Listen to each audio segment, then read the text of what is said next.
Benih Rahasia Sang Pewaris episode 86.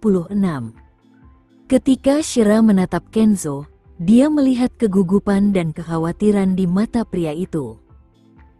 Dia bahkan tidak peduli untuk menyerahkan setengah dari saham Wiharja Corporation kepada orang yang paling dia benci.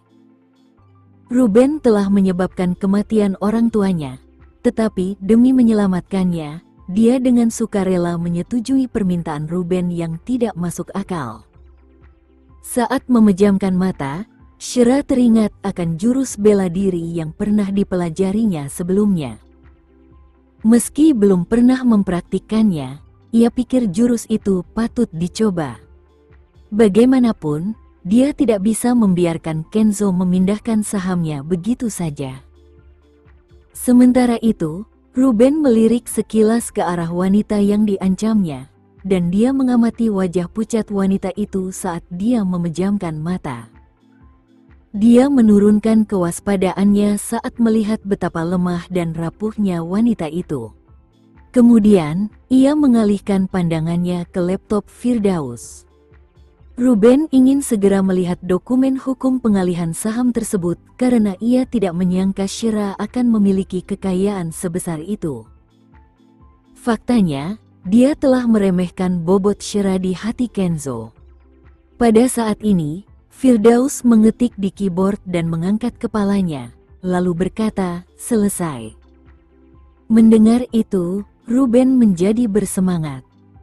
Sementara itu, Shira menarik napas dalam-dalam dan mencengkeram tangan Ruben dengan kuat sebelum memukul lengannya dengan sikunya saat ia merasakan pisau di lehernya mengendur. Begitu pisau itu terdorong sekitar 30 derajat dari lehernya, ia dengan cepat memutar kepalanya dan menunduk untuk melepaskan diri dari cengkeramannya.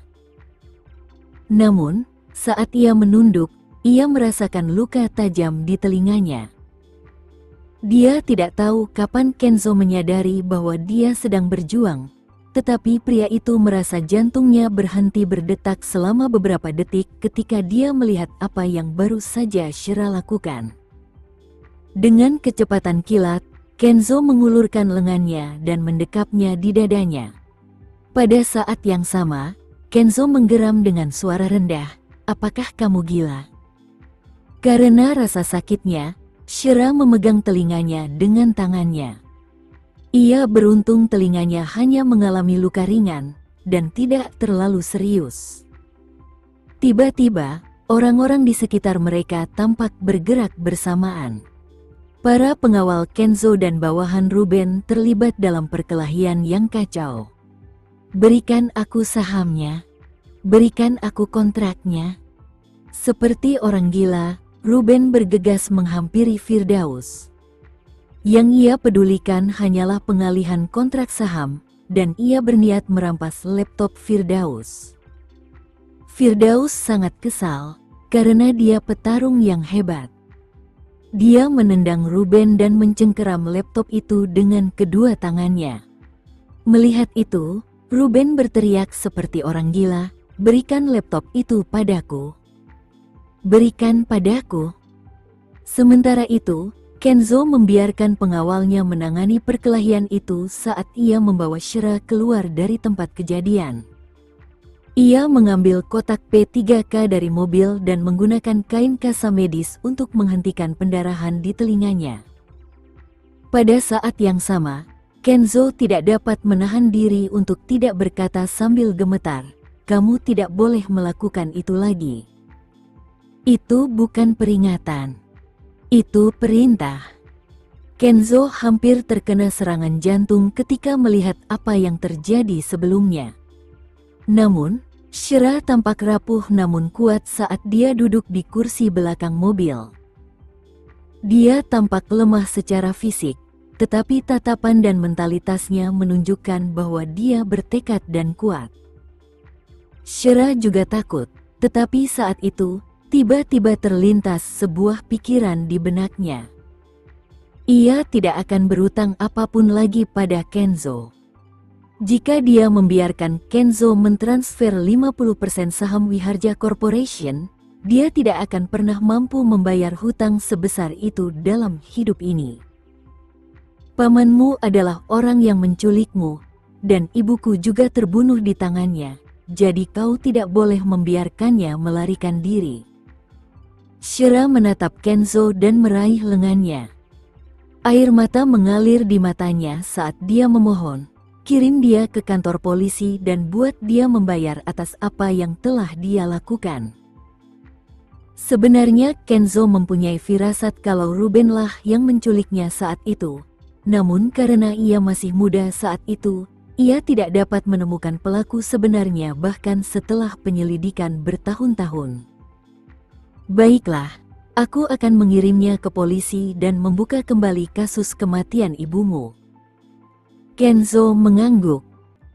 Kenzo mengira Shira akan ketakutan dan menangis di pelukannya setelah dirinya membantunya membalut telinganya yang terluka. Bertentangan dengan harapan Kenzo, meskipun Shira tampak pucat, dia hanya berpegangan pada lengannya untuk menopang tubuhnya. Pada saat itu, Kenzo sangat ingin memeluk Shira. Akan tetapi, dia mundur secara naluriah, jadi dia menarik lengannya di udara. Aku akan mengantarmu pulang terlebih dulu dan membiarkan anak buahku mengurus sisanya di sini, kata Kenzo dengan suara berat. Biar Firdaus yang mengantarku pulang.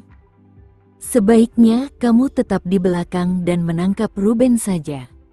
Setelah mengatakan itu, Shira menutup pintu. Melalui jendela mobil, Shira tampak dingin dan menjauh.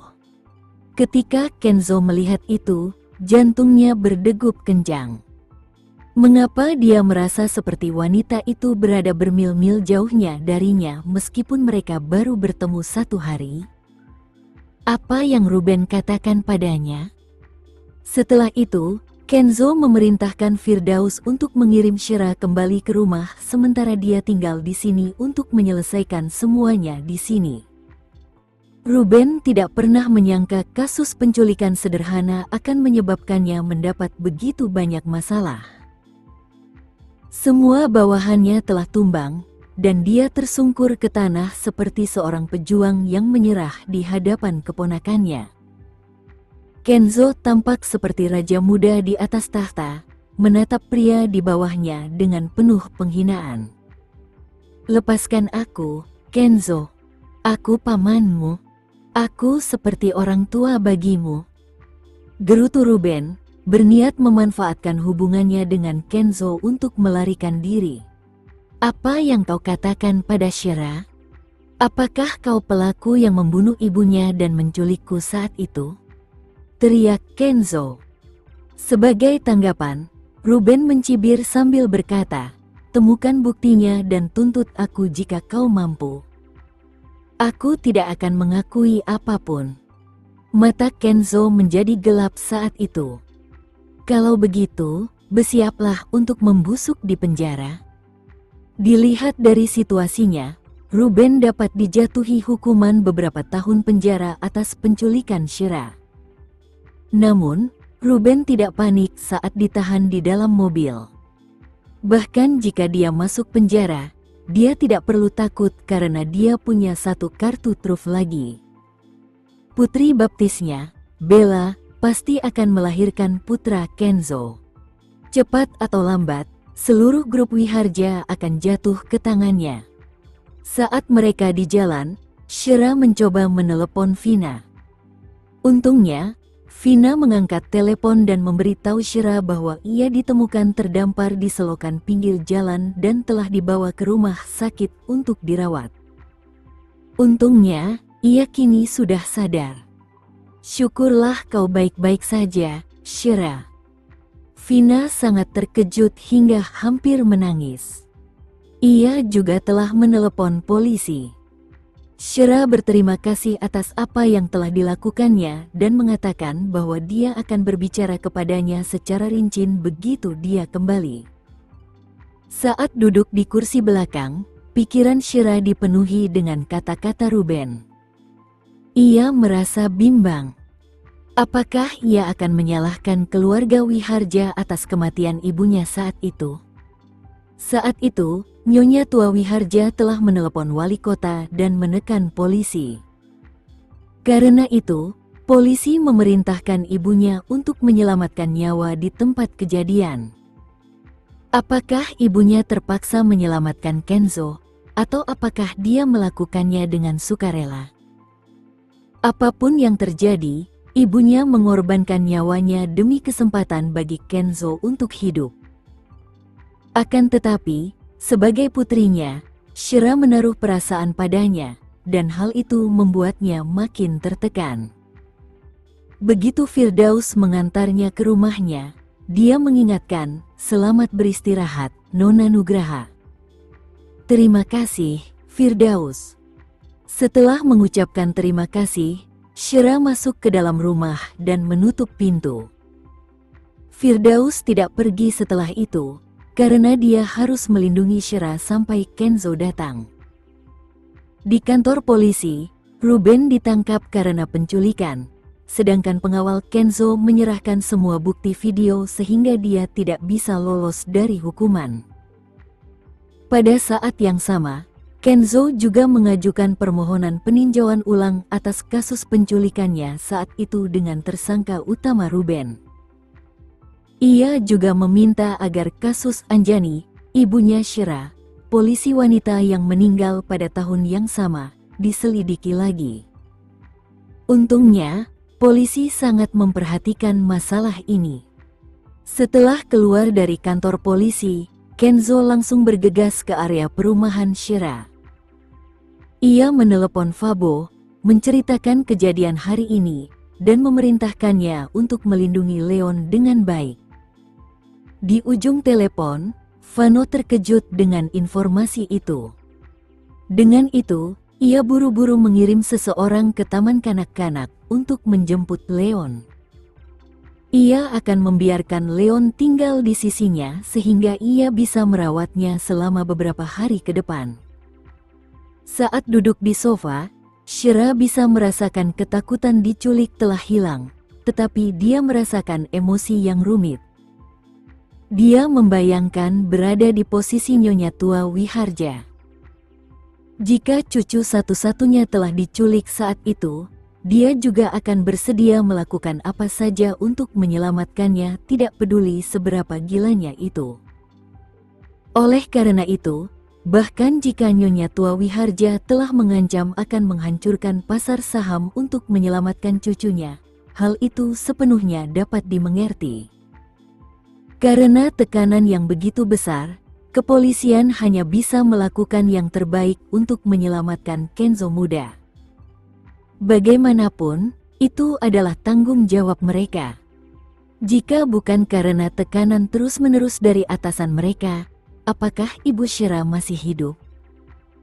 Apakah Shira dapat menghabiskan masa kecilnya bersama seorang ibu tanpa harus kehilangan seseorang yang sangat dicintainya? Sudah lama Shira tidak begitu merindukan ibunya, dan sejauh ingatannya, ibunya hanyalah sosok khayalan. Ia bahkan tidak punya sedikit pun kenangan tentang ibunya, karena saat itu usianya baru 1 tahun 8 bulan. Saat itu, Shira belum menyadari apapun. Yang ada hanyalah foto-foto ibunya yang menatapnya dengan penuh kasih sayang, dan itu memicu emosi Shira saat air mata mulai mengalir di wajahnya. Ia merasa patah hati. Dia tidak membenci siapapun, tetapi dia juga tidak ingin melihat siapapun dari keluarga Wiharja, termasuk Kenzo. Dia pikir satu-satunya hal yang bisa dia lakukan adalah memutuskan hubungannya dengan keluarga Wiharja dan tidak pernah melibatkan diri dalam urusan mereka lagi. Hanya dengan begitu dia bisa mengembalikan keadilan kepada ibunya. Tepat pada saat itu, terdengar ketukan di pintu, dan dia bisa menebak siapa orang itu. Akan tetapi, Shira tidak mau bangun, apalagi membuka pintu. "Shira, ini aku. Bisakah kamu membuka pintunya?" Itu suara Kenzo. Ketukan di pintu berhenti sejenak, tetapi segera berlanjut lagi. Tampaknya Kenzo bertekad untuk menemuinya, atau dia tidak akan pergi. Setelah menyeka air matanya dan menenangkan diri, Shira bangkit dan berjalan menuju pintu. Pandangannya tidak tertuju pada Kenzo yang berdiri di luar. Sebaliknya, dia berkata dengan acuh tak acuh, "Kamu harus pergi. Aku tidak ingin melihatmu." Mendengar itu, Kenzo menjadi gugup. Dia tidak tahu apa yang Ruben katakan padanya, tetapi itu pasti sesuatu yang sangat menyakitinya. "Mengapa kamu tidak ingin menemuiku?" Kenzo bertanya dengan suara serak. Mata Shira langsung memerah saat dia menatapnya, berkata, "Aku tidak ingin melihatmu. Jangan datang dan temui aku, dan jangan coba menghubungi kami lagi. Kamu dan keluargamu sebaiknya menjauh dari keluargaku." Shira, tepat saat Kenzo ingin mengatakan sesuatu, yang terdengar sebagai respons adalah pintu yang tertutup. Saat berdiri di luar, Kenzo kebingungan. Kata-kata Shira bagaikan jarum yang menusuk jantungnya, membuatnya kesulitan bernapas. Dia bisa merasakan sedikit rasa kesal di matanya. Apa yang sebenarnya dikatakan Ruben padanya? Mengapa dia membuatnya membenci keluarga Wiharja? Kenyataannya, bukan itu masalahnya. Shira tidak membenci keluarga Wiharja. Dia hanya tidak bisa menerima apa yang dilakukan keluarga Wiharja saat itu untuk menyelamatkan Kenzo. Jika keluarga Wiharja tidak melakukan hal itu, apakah ibunya masih hidup saat ini? Sambil memejamkan matanya, Shira menyadari bahwa Kenzo pasti sudah meninggal pada usia 6 tahun jika ibunya masih hidup saat ini. Saat pikiran itu muncul dalam benaknya, dia merasakan nyeri di dadanya yang membuatnya sesak napas. Shira merasa serakah, karena ia ingin Kenzo dan ibunya sama-sama hidup. Sebentar lagi, dia akan membawa pulang putranya, membuat batasan dengan keluarga Wiharja, dan menjalani kehidupan bahagia bersama putranya tanpa keterlibatan keluarga Wiharja.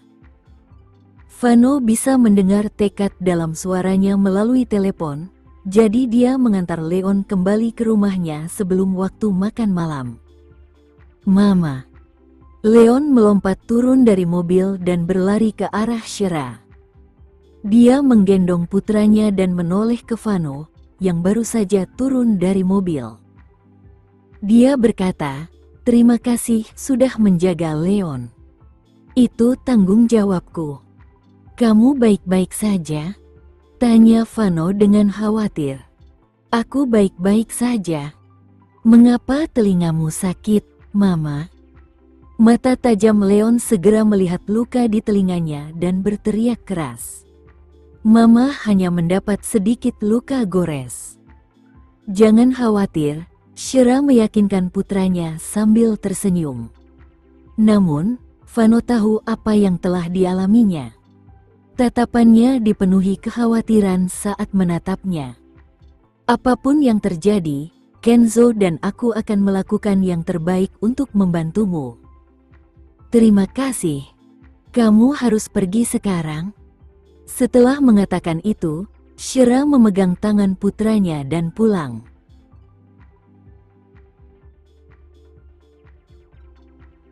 Sekian dulu ya video kali ini, kita lanjutkan lagi videonya di lain waktu. Oh iya, bagaimana menurut kalian? Semoga bisa sedikit menghibur kalian semua. Untuk teman-teman yang baru nonton, jangan lupa subscribe ya, hehehe. Dan kalau teman-teman ada yang ingin gabung langganan, bisa langsung gabung saja untuk dapat fitur yang menarik dan sedikit membantu Mimin. Terima kasih banyak sudah menonton, sampai jumpa lagi, bye.